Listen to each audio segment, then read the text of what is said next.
और आज वही बाबर की औलाद अगर अपने बाप की मस्जिद बना रहा है, मैं ये पूछता हूँ वो अच्छे और सच्चे मुसलमान कहाँ चले गए जो भाईचारे की बात करते थे।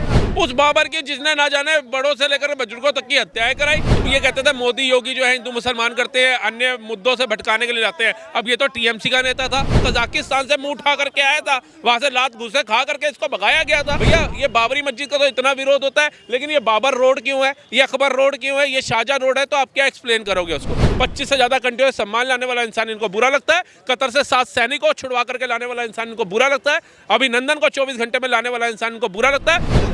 क्या नाम होगा? राहुल मेहता। राहुल जी, अभी बाबरी मस्जिद को लेकर इस तरह से जो पश्चिम बंगाल में मुर्शिदाबाद पर लोग सड़कों पर उतर आए, मुस्लिम समुदाय के लोग, क्या कहेंगे उस पर? और जिस तरह से असदुद्दीन ओवैसी भी ये कह रहे हैं कि ये कहीं ना कहीं बंगाल चुनाव को लेकर हुमायूं कबीर को वो बनाया जा रहा है, मीडिएटर जैसा एक तरफ से मोहरा बनाया जा रहा है, इस तरह के जो आरोप लगाए जा रहे हैं कहीं ना कहीं बीजेपी पर, उस पर क्या कहेंगे? देखिए, हुमायूं जो था ना, एक्चुअल में जानोगे इतिहास में तो बाबर की औलाद था।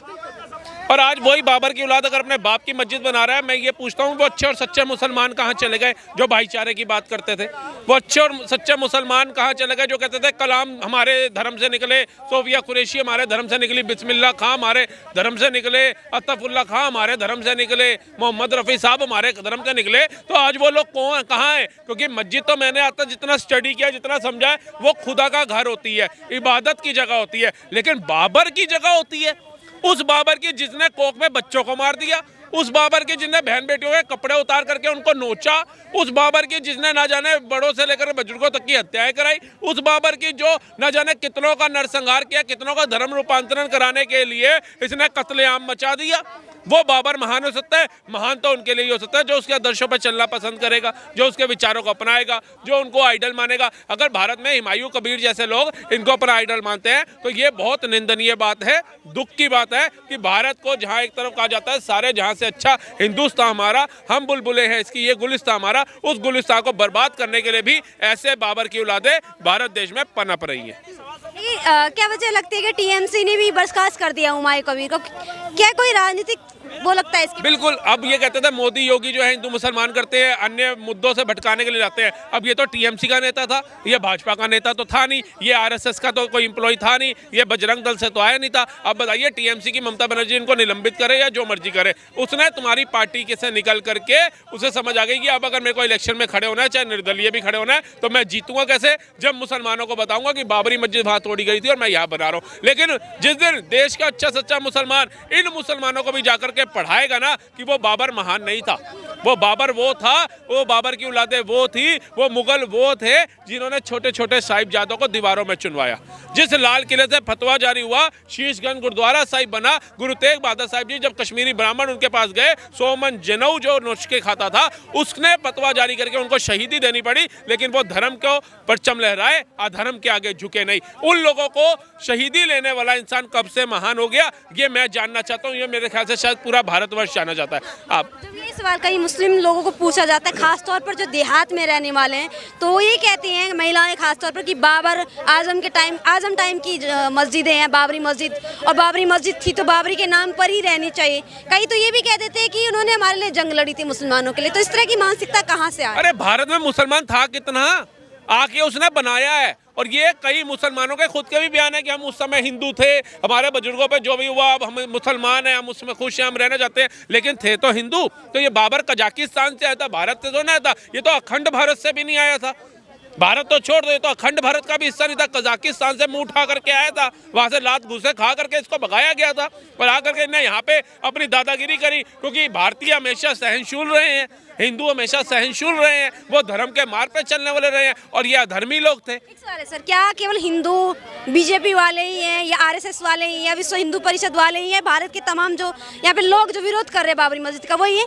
विपक्षी पार्टी तो कोई सवाल ही नहीं उठा रही बाबरी मस्जिद को लेकर, किसी ने कोई उठाएगी? वो तो खुद वंदे मातरम के विरोध में है, वो खुद भारत माता के विरोध में है, वो खुद कभी नक्सलवादियों का विरोध नहीं करती, वो खुद अलगवादियों का विरोध नहीं करती, वो कभी आतंकवादियों को खत्म करने की बात नहीं करती, वो कभी लश्कर तैयबा को खत्म करने की बात नहीं करती, वो कभी जैसे मोहम्मद को खत्म करने की बात नहीं करती, लेकिन वो बात करती है आरएसएस को खत्म करने की, वो बात करती है बजरंग दल को खत्म करने की। तो जिनकी विचारधारा आंदोलनजीवी उग्रवादियों का समर्थन करने की रही हो, वो कभी राष्ट्र प्रेमी नहीं हो सकते, वो राष्ट्र विरोधी रहेंगे। आज उनको ये बाबरी नहीं दिख रही कि भैया बंगाल चुनाव सिर के ऊपर है और हुमायूं कबीर ने गलत किया वहां पे नींव रख के, वो मुद्दा भटकाना चाहता है। मुद्दा कैसे भटक रहा है कि 150 साल भारत के अंदर वंदे मातरम को हो गए हैं, उसका उत्सव अगर नरेंद्र मोदी सरकार बना रही है, वो वंदे मातरम जिसको उच्चार करके भगत सिंह फांसी का फंदा चूम लिए, न जाने कितने स्वतंत्रता सेनानी हंसते हंसते बलिदान हो गए, उस वंदे मातरम के ऊपर टिप्पणियां करी जा रही है। तो ये दुर्भाग्यपूर्ण चीज है हमारे समस्त भारत के लिए।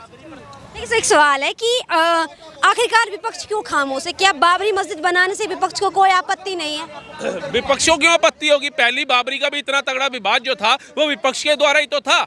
आपको मैंने पहले ही बताया, मस्जिद जो है वो इबादत का घर कहा जाता है, वो खुदा का घर कहा जाता है, लेकिन किसी बाबर आक्रामक के नाम से मस्जिद नहीं बननी चाहिए। आपने कभी हिंदुओं के परिवार में, आज नहीं आदि अनादि काल में भी चले जाओ, कभी किसी हिंदू परिवार के नाम में रावण देखा है, कंस देखा है, दुर्योधन देखा है पैदा होते हुए? आपने कभी देखा है कि कोई राक्षस प्रजाति जितनी भी रही हो जिनको आज हम नहीं मानते उनसे नाम रखे हो? लेकिन आपको करीना कपूर खान के घर में दिख जाएंगे बच्चे पैदा होते जिनके नाम हैं उनके नाम से। क्यों भैया?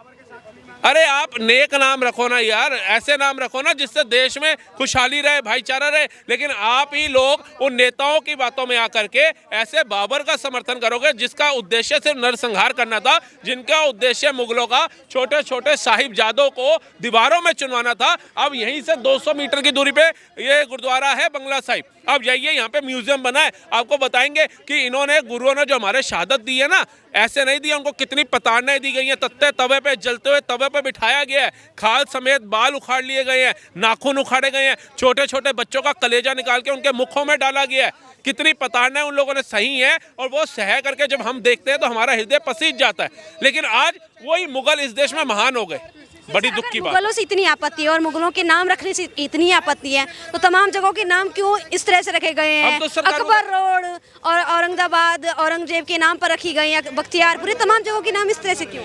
भैया जी, आज अगर देश के अंदर ये अकबर बाबर रोड हटा करके गुरु तेग बहादुर साहिब जी के रोड नाम से रोड, छत्रपति शिवाजी जी के नाम से रोड, बाबा अंबेडकर जी के नाम से रोड, कलाम साहब के नाम से रोड, महाराणा प्रताप से लेकर के झांसी की रानी के नाम से रोड रखने को बोल दो तो कहते हैं मोदी सरकार तो सिर्फ नाम बदलने के लिए आई है, इसका तो काम है नाम बदलना। तो एक बात बताइए, कल को आपके बच्चे जब बड़े होंगे, आने वाली जो अगली पीढ़ी होगी, वो आपसे पूछेगी भैया ये बाबरी मस्जिद का तो इतना विरोध होता है, लेकिन ये बाबर रोड क्यों है, ये अकबर रोड क्यों है, ये शाहजहां रोड है? तो आप क्या एक्सप्लेन करोगे उसको कि भाई जो आक्रामक थे, जो गुंडे थे, बदमाश थे, उनको हमारे देश में रोडें बनाई जाती हैं उनके नाम से?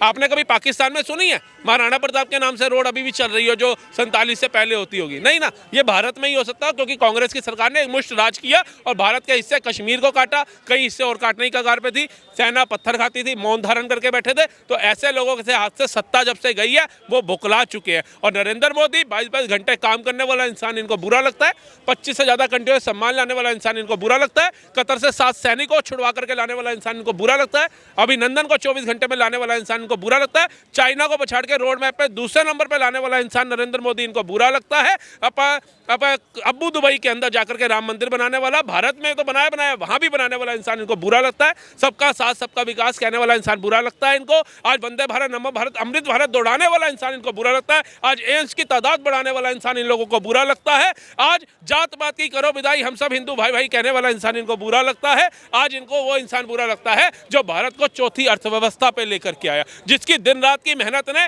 आज भारत के अंदर ऐसा परचम लड़ाया कि ऑस्ट्रेलिया का प्रधानमंत्री कह रहा है Modi is a boss, Papua लूनिया का पैर छू रहे हैं, और अभी साउथ अफ्रीका गए तो वहां के लोग जो थे नतमस्तक हो गए। ये है हमारे आदरणीय मोदी जी का सम्मान, और एक तरफ था गांधी परिवार का सम्मान जिनके पास 3 दिन का पैसा था। सवाल है, आपने कहा गांधी परिवार का सम्मान, वही आज आरोप लगाया है, आपने देखा होगा वंदे मातरम के 150 साल पूरे होने पर जिस तरह से ये संसद भवन में समारोह मनाया गया, तमाम डिबेट हुई है, तो ये जो आरोप लगाए हैं कि नेहरू की हमेशा बेइज्जती ही करती है बीजेपी, उस पर क्या कहेंगे? भैया उन्हें काम ही ऐसा किया, जब धर्म के नाम पे बंटवारा कर दिया। तो एक बात आइए, 79 ईयर्स हो गए, आज भी धर्म की लड़ाई हमारे देश में क्यों चल रही है? ये जवाब कोई भी गांधी परिवार का बंदा दे दे।